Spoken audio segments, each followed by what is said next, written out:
just after the pandemic started, is when Bob got his lung cancer diagnosis. It was not curable, treatable to some extent. They weren't sure how well or how long he had, but there were no time frames given to that. So he was put on a drug regimen, which was 1 pill a day, and that kept him feeling fine for a year and a half.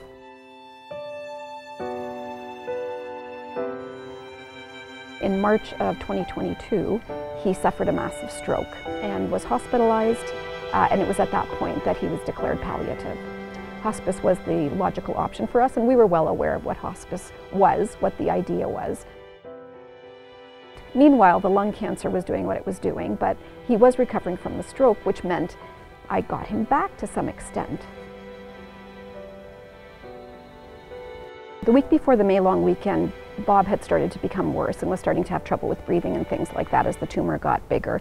And we knew that it was starting to get closer to the end, although it was not expected that he was going to die immediately at that point. The doctor was still coming and seeing him, and we were still looking at a variety of options for comfort and care that would potentially go for weeks yet, kind of thing.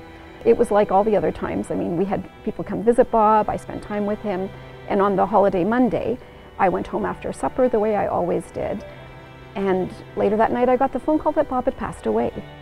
We met with the staff, and they took us down to see Bob. And it was a very peaceful period of time to spend with Bob, and it was quiet, and there was no sense of needing to rush with anything. And I appreciated the staff because they had told me what had happened.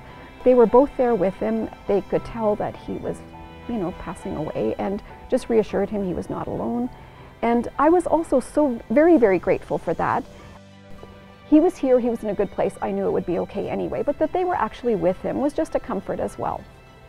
We processed out with Bob. The staff had music on for us as we went out. I had a candle for him, and we said goodbye to him.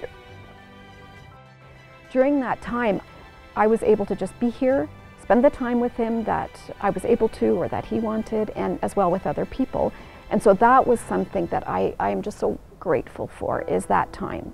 And I figure I had probably 5 or 6 weeks with him before he passed away, where he was able to talk to me.